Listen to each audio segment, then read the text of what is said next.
Welcome to this special Making of Mary and George panel. I'm Denton Davidson for Gold Derby, here with writer and executive producer DC Moore, director and executive producer Oliver Hermanus, and executive producer Liza Marshall. Thank you all for joining me today to discuss this Starz limited series. Julianne Moore and Nicholas Galitzine star as Mary and George Villiers, an absolutely fascinating mother-son duo of British history that I did not know I needed to know about, but I'm so glad I did. It's such a fascinating series. DC, we're going to call you Dave throughout the interview. I want to come to you first because you wrote this based on Benjamin Woolley's novel, The King's Assassin. Talk about reading that book and how you ultimately decided this has to be a TV show.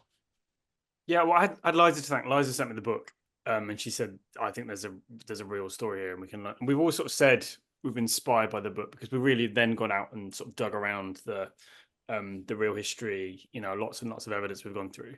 But the sort of three things that jumped out to me were the first were I had vaguely heard that King James loved men, but reading this book, it was just like the extent of it was absolutely extraordinary. So you had a series of favorites, and they always got all the political power of the nation, effectively. This happened in both Scotland and England.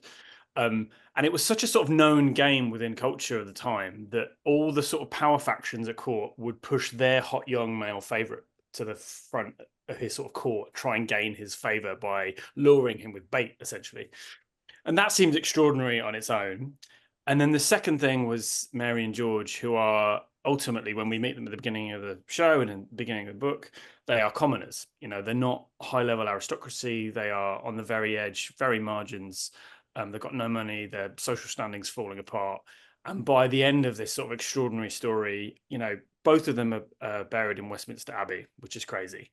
And then the third thing was that this story's never been told before. Like the Jacobean era very rarely makes it to screen, even though it's the time of Shakespeare. So you've got the sort of three things in tandem: this extraordinary world in which a man's love of other men is the center of the entire political nation. The second thing was this sort of mother and son, unlike anything else I'd ever read about, just the extraordinary like power and agency they had.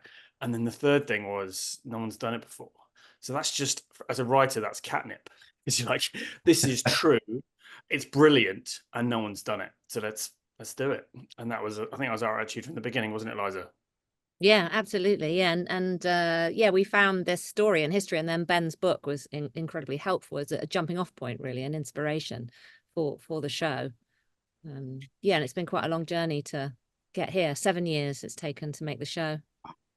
What sort of research went into Ben's work as well in sort of pulling all that together about King James's sexuality? And because, you know, there's rumors, but how do they sort of validate that and bring in George as one of those prolific figures in his life that was brought forward? I think it's what's extraordinary about it is if you look at the history for basically until the sort of late 90s, early 2000s, no one really wanted to talk about the fact that James had these relationships with men and that they were sexual. Okay, the historians turn an incredibly weird blind eye to it for, I think, very obvious homophobic reasons. They were just scared of it, I think. But it's very difficult to read any of the letters between James and Somerset, who was the favorite before George, and his letters to George, and not infer what is going on. Then you have the context of, you know, am I allowed to swear? Yeah, go ahead. Okay, so George is the Duke of Buckingham. He was known colloquially at the time as the Duke of Fuckingham.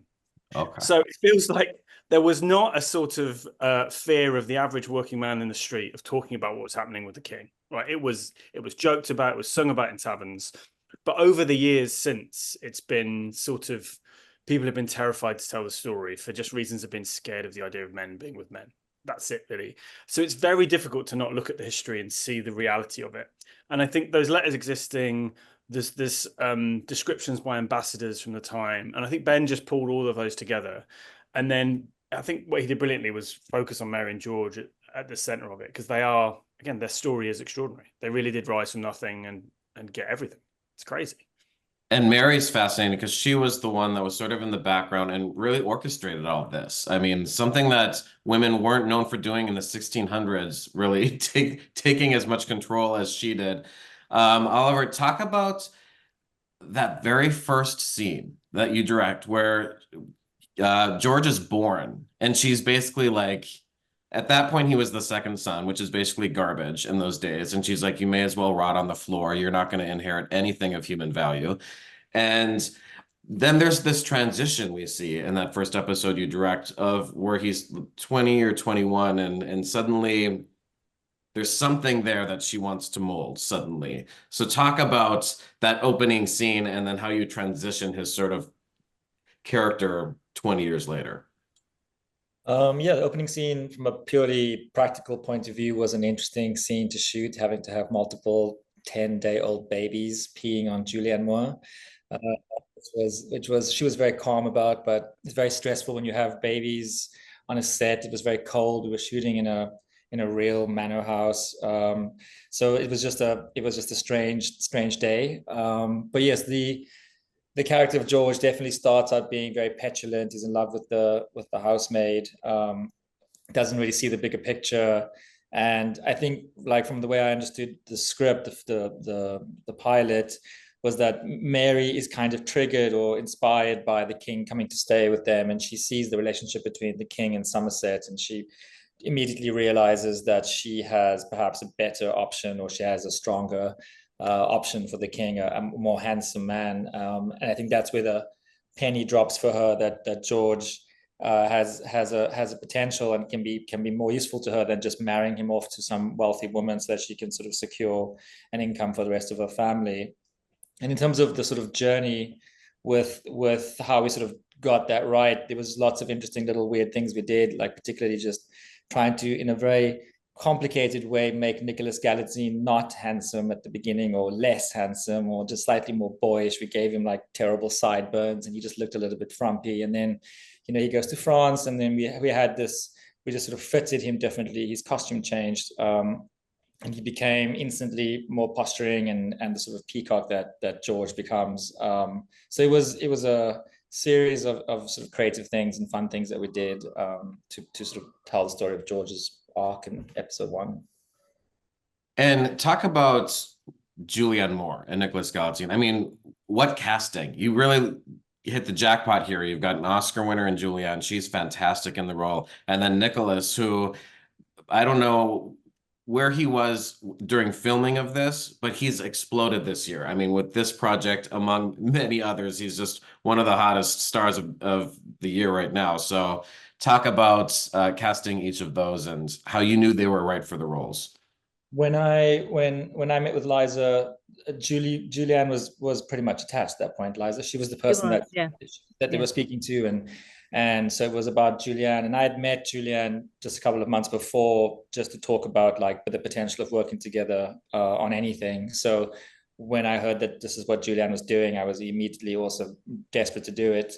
And then with Nicholas, we actually spent a long time faffing over Nicholas. I think he came in for an audition, and then I feel like it was 2 months later, maybe, I can't remember, Liza. We kind of went around the world and saw Nicholas, and then saw Nicholas again, and then I eventually had a long conversation with him on the phone one day, a Zoom actually, and he was shooting a movie in Atlanta, and it just felt, I don't know why, it was always the stress of not getting it right with George, because he has to be this object of desire, and he has to be the most beautiful man in all of England, and there's all these kinds of like immediate things about the character that would be a lot of pressure for the actor. So I definitely, it came down to the wire in casting him, but eventually we all felt that he was the right fit, and I think he did such a fantastic job, and I'm so glad that we went around that circle to find Nicholas. It's also the most shallow casting process I think I've ever been involved in on one level, because you had to be undeniably hot. Like, I'm not really. Usually, I'm sort of adding gnarledness to a character. I want someone who sort of looks more real, but you have, George, the real character, really did turn heads and sort of bed hopped across Europe, and so he had to be undeniably handsome. And then the way Nick has risen since we've filmed and since we've come out is amazing. I cannot go anywhere in Southeast London at the minute without seeing him on the side of a fucking bus, like everywhere. But it's great. It's honestly brilliant, because one of the other key things about Nick is, I remember on the final day of shooting, like, you really get a sense of how everyone feels about everyone, and the love for Nick on the set was true and extraordinary and deep, and you know, I think we all love him. So it's a fucking great process. One of the things that interested me about the series is, so Mary has a first son, but he's sort of like a dud. Like there's something not all there with him. He's got some mental health issues, I guess you could say. But then the second son comes along, as you said, he's hot, he can dance, he's entertaining. So she sends him to France for this training. Was that like a common thing to do of that era? Like, how would she know where to send him? And like, what would lead someone to send their son to France for this type of training that she sent him for? Well, I know the French court was very sophisticated at that time, and James would have spoken French himself. And so they were seen as the height of, sophistication. So it's like a finishing school for young men. And I think it's quite a well-trodden path that you would go and spend time and learn the courtly ways, dancing, being able to play an instrument, being able to fence. So that's all quite truthful, I think. Dave, I don't know if you have anything to add. Yeah, I think some people have interpreted that France is a sort of sex camp where he learns to be really horny. That isn't what happened. But the real George really did go. He actually went with his brother John. We slightly changed the story. But it was a sort of, the other thing is that England was pretty poor. I mean, we're going back that way, but England was a poor backwater at the time. So France and Spain had a lot more money, were a lot more sophisticated. So you would go there and it was sort of like a gap year. So when you come back, you speak French, you're more sophisticated, you're more of a catch for a marriage. And marriage was the highest currency of sort of social advancement and wealth, effectively. So it's a way of trying to get you prepared for the best marriage you can. And obviously the sort of change, as Oliver already alluded to, is that she goes from thinking, I need to find a rich young woman for him to marry, to thinking, there's another bed I want to get him into. So you had a little fun with the sexual aspect, because he does get there and there is sex everywhere. And one of the humorous lines is, where are we? And then the guy just goes, France. Like, I love that part where like it's just like this magical place. But there's purpose in that also, because it's also where he sort of, has his first moment with a man. So thus can learn how to seduce the king when that time comes as well. I feel like there's a lot of this that's basically the British perception of the French, that you go to France, you get like, they just have orgies all day, they eat oysters, and all the sexes sleep with each other. Yeah. I mean, is that not the case? Because I've never been. No, but I do think like when you there's a real thing that happens later in the series, that George did go to France when he was more established, and they did stumble across some orgies the aristocracy were having. There were, and I think even still, if a French politician has an affair, people are like, all right. If a British person has an affair, it becomes a story there is a different attitude. They are, I would say, more at ease with their sexuality than us, because we're not in any way generally as a culture. So, but yeah, I think the biggest thing was it was more like a gap year. He has a year away, or a year or two away from his family. And in that time, he's exposed to different things, and he sort of has the confidence to work out who he is, and the detachment from his mother to do that as well. So for me, it always felt like a really key part of his psychological. And I think, again, Oliver alluded to the way he looks different when he comes back. And I think Oliver did that brilliantly. The sort of extra puff in his chest and spring in his step. And Nick played it beautifully as well. And it's interesting because there doesn't seem to be a lot of judgment in the era about, like, homosexuality wasn't really a term used in the 1600s, but it was happening. But I mean, people would see King James doing these things. Judgment really doesn't come into play much in the series. People are just sort of feeling free for the most part. Was that your understanding of how things were in that era, especially in the king's court? I mean, yeah, sorry, you go. I think it's really complicated. Like, there were definitely people who would have said hang sodomites, right? But the amount of people who got prosecuted for sodomy is incredibly small, and mainly it was used for political purposes. And so you also have a church, which you would imagine the church would be this incredibly judgmental, sort of homophobic place. The Archbishop of Canterbury, when he first saw George, that night went home and had a wet dream that he wrote about in his diary. Like, the things that we project back to this period are not all that was happening. It's a lot more interesting and complex and fluid. And you only have to look at Jacobean theatre to see a really sort of, it's not the Victorian era. Like there's a very different moral system at play. And King James's tenure as king, it was very different than what preceded him with Queen Elizabeth. It was sort of a more relaxed camp. And is this where Mary sort of sees her opportunity to like interject herself? Because give us more insight on Mary's personality and how fun it was to sort of create that, because there's historical points that are accurate, but you have to come up with the personality. We don't know what she was actually like. We always thought she was the smartest person in the room, didn't we, Dave? When you see what she did with no power, as you said earlier, and no real opportunity, she did it all behind the scenes, and she really did rise from pretty much nothing to having this gigantic tomb in Westminster Abbey, which is such an impressive thing to do at that period. And just to capture the spirit of her, the tomb says she's a direct descendant of 5 European kings, which is almost certainly a complete lie.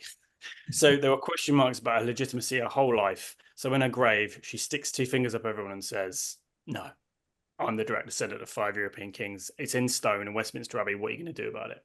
And that spirit, that sense of I am who I am, go away, sort of pervades everything you read about her in the real history. She was something else. And then obviously Julianne came in and just took that, ran with it and made it feel alive and sort of gave all the energy we needed. Liza, what for you is the most important part about telling stories like Mary's? Things I certainly had never heard about. And I mean, these great historical figures that are sort of in the shadows, especially women of the 1600s.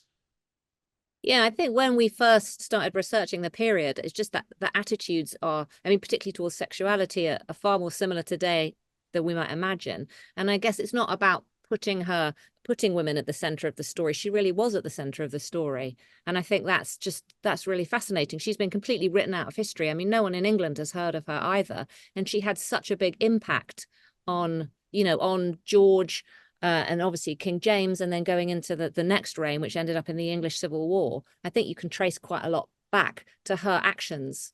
So I think it's really exciting to look at history with a different lens. We see that, again, I go back to that opening shot where she's sort of speaking to her newborn child in not the nicest of ways. And we see sort of these different sides of her personality. Like she loves her son, but it doesn't seem necessarily unconditional. And there's something like unlikable about her, yet sympathetic. Like I think that's good writing, Dave. I'm not sure, but like when you don't like someone but you're rooting for them, how do you get that to come across in the page and work with directors like Oliver to do that?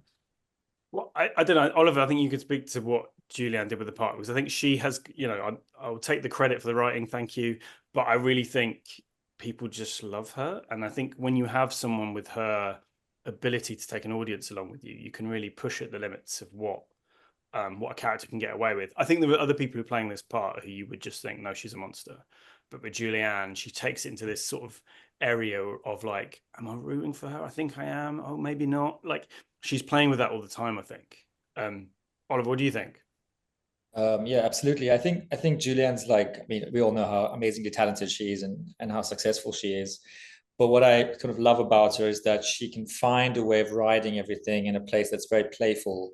So as much as she can say these incredibly mean and aggressive and violent sometimes things as Mary, she could do it away with there was a kind of sparkle in her eye where you sort of were never quite sure if she's being serious or not. So when she was being serious, you always felt that there was some aspect of her that you could appeal to. Like that's kind of her great like tonal charm as an actress, is that she's, yes, incredibly watchable, but she can kind of make any moment very plausible and very real, and she can really work these incredible and sometimes complicated lines of dialogue. She could like find a way of finding a rhythm in them, and I think that's what she was attracted to play Mary. I think she really brought that punk energy to the process and to the way that she thought about Mary. She just liked, I remember we had a conversation a couple of days before we started shooting. I went to see her at her apartment, and I was like, Mary, like, she commits murder in episode 2. And she was like, yeah, isn't that great?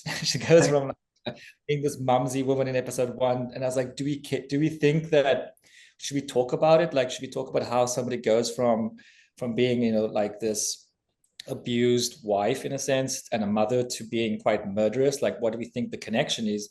And I remember Julianne was like, we're not making a Bergman movie. We don't have to think about it.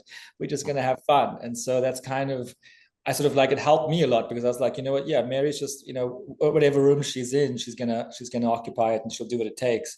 And from that point on, it felt very easy to kind of map Mary with Julie and just have a really good time. And she also delivers sort of cruel lines in some of the most hilarious ways at times. At times, just the way that she's able to deliver with a straight face, yet still make you laugh. She was fantastic. Oliver, what was the biggest challenge for you as a director in terms of the first 4 episodes? Is it three episodes that you direct?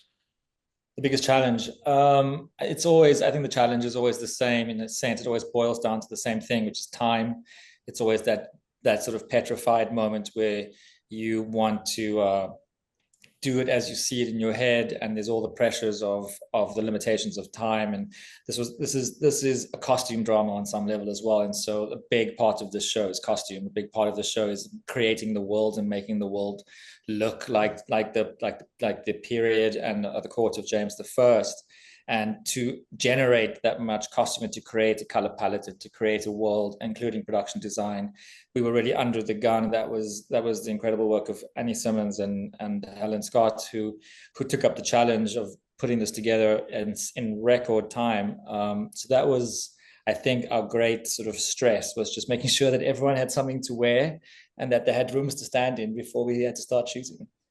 Because what we discovered without realizing was that there were no Jacobean costumes in any of the costume stores, and no one had anticipated that until we began. So Annie and her team, and there were about 65 costume makers below our production office. A huge atelier was set up, and they made every single costume that you see on screen, bar a few in the deep background. Is all, like, Julie alone, I think, had 60 different dresses across the show, or more.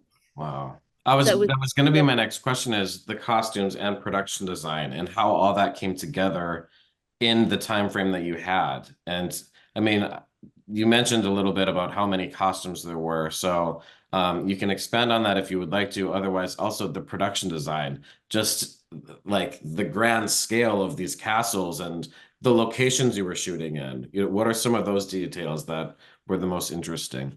I think the biggest challenge for our designer, Helen Scott, was being able to show the rise of Mary, to be able to show like this, where the family starts and what that would look like. And then having enough places to go for the experience of being inside the court of the king, and then Mary's own wealth becoming apparent. And Helen, very brilliantly decided that when we meet the family for the first time, they would live in wooden structures, and we would see their first house as a wooden structure house, timber house.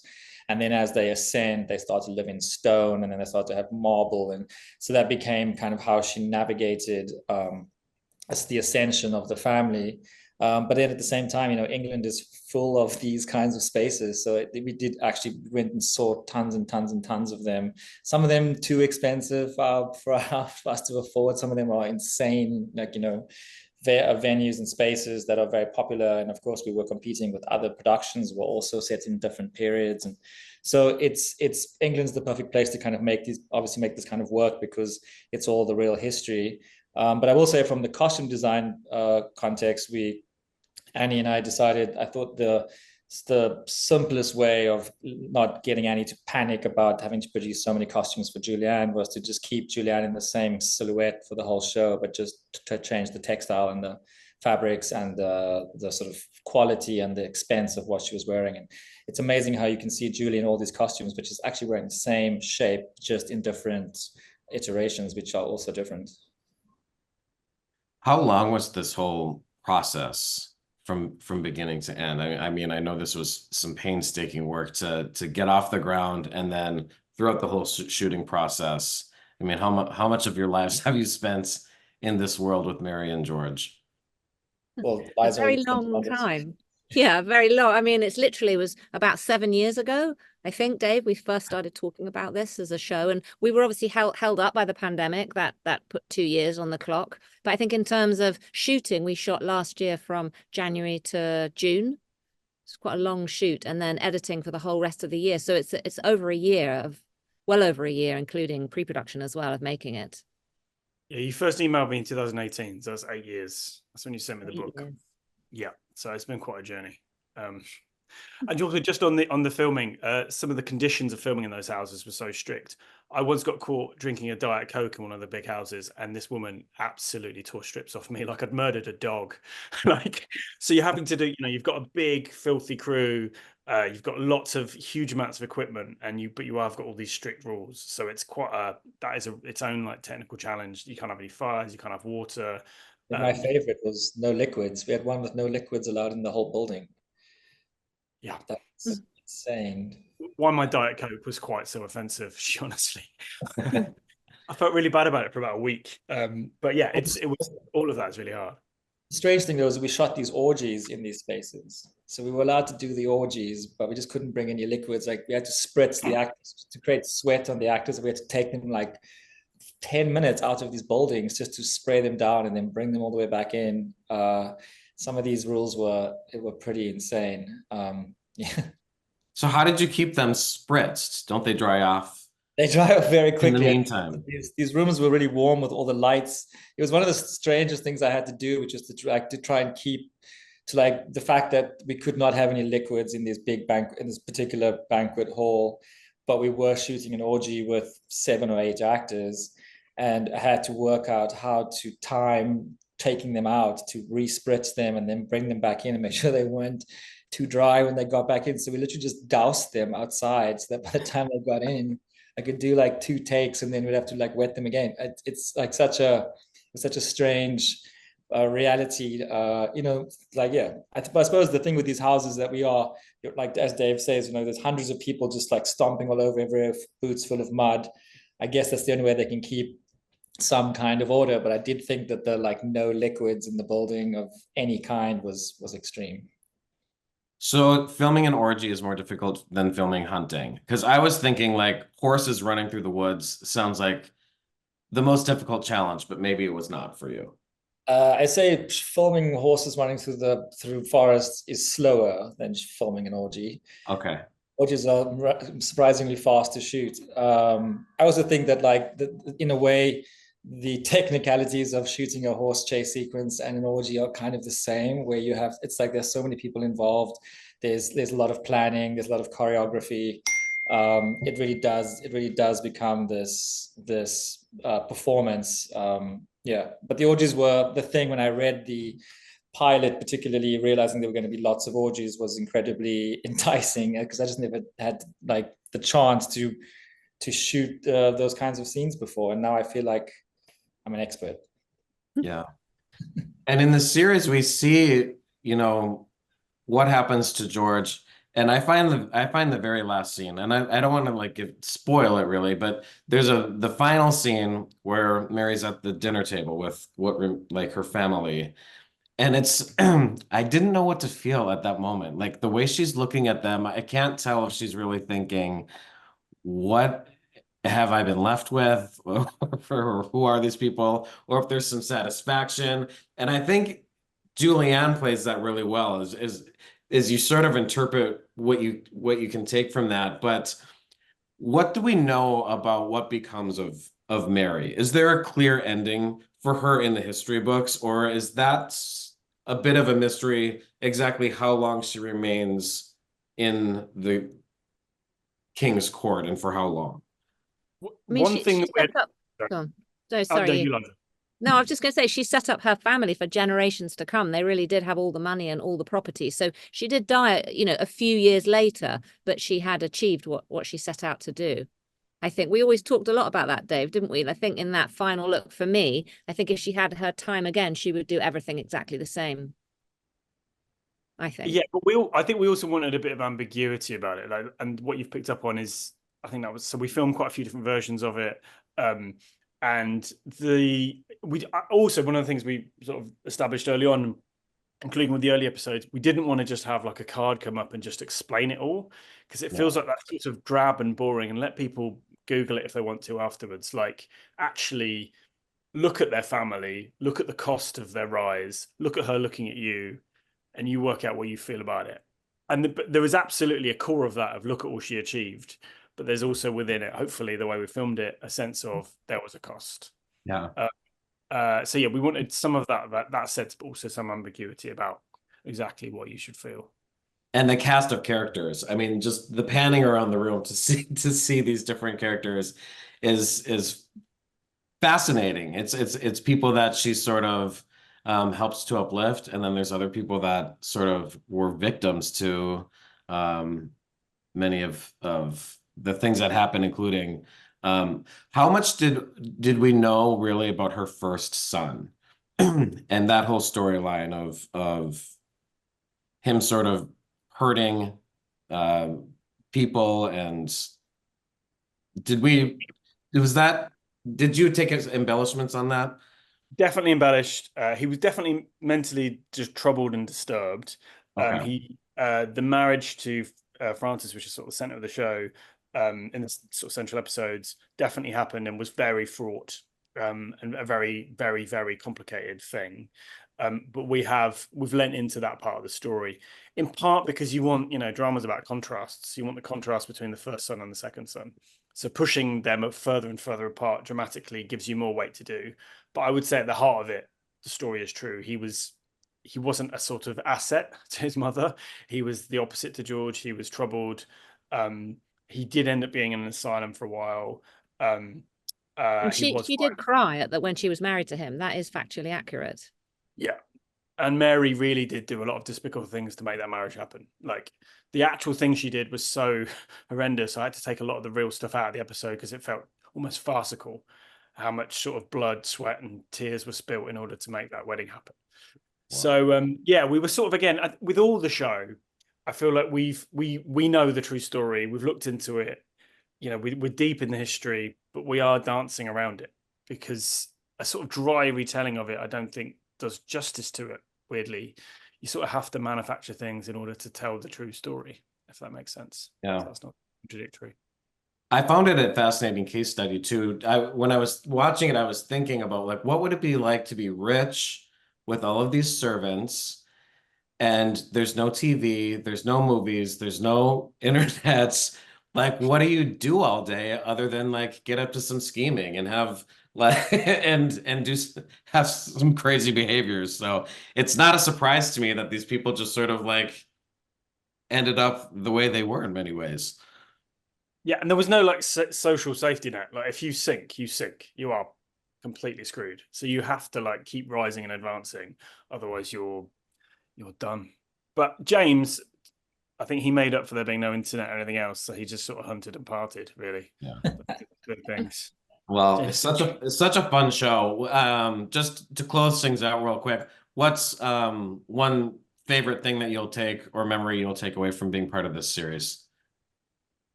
I mean, honestly, for me, this was like fantasy football of actors. Like, we really got to work with whoever we wanted. Like, we would think about somebody for a role, we would just approach them, and invariably they all said yes. So for me, this was one of the best experiences I've ever had, working with incredible actors, and there were a lot of them, and they all were just so great. So I've always said that was one of the best working experiences I've ever had with actors. I would absolutely echo that, but I think even just seeing the first screen test of Julianne was a holy shit. So she'd been attached for like a year and a half, but seeing the reality of her in costume, lit beautifully, was like, oh my God, this is happening. And that was a high that's pretty good. And Liza, I'll give you the final word. Yeah, it's hard to choose. There were so many great moments, shooting at Hatfield House with 100 extras all dressed in incredible costumes. But I guess the premiere that we had here in the UK was in Banqueting House, which is the only building left from James's reign in London. And we watched the first 2 episodes under a giant ceiling painted by Rubens. And that was quite cool. But it was of amazing. James, right? It's James. It was George. James Was up it on the James scene. George? It was James. James. Yeah. So James got to watch his own premiere, which is great. Only in England. In England. Well, Mary and George, I mean, what a series. So entertaining, so much fun. Makes me wonder how many other historical figures like we don't know the true stories of, and I hope you guys dig up some more. I mean, what else you have for us? The Mary and George is streaming on Starz, all 7 episodes, so everyone go check it out. And best of luck to you, the entire cast and crew, all so well deserved. We hope you get some Emmy nominations called out this year. Thank you. Thank you so much. Cheers. Thank you, mate.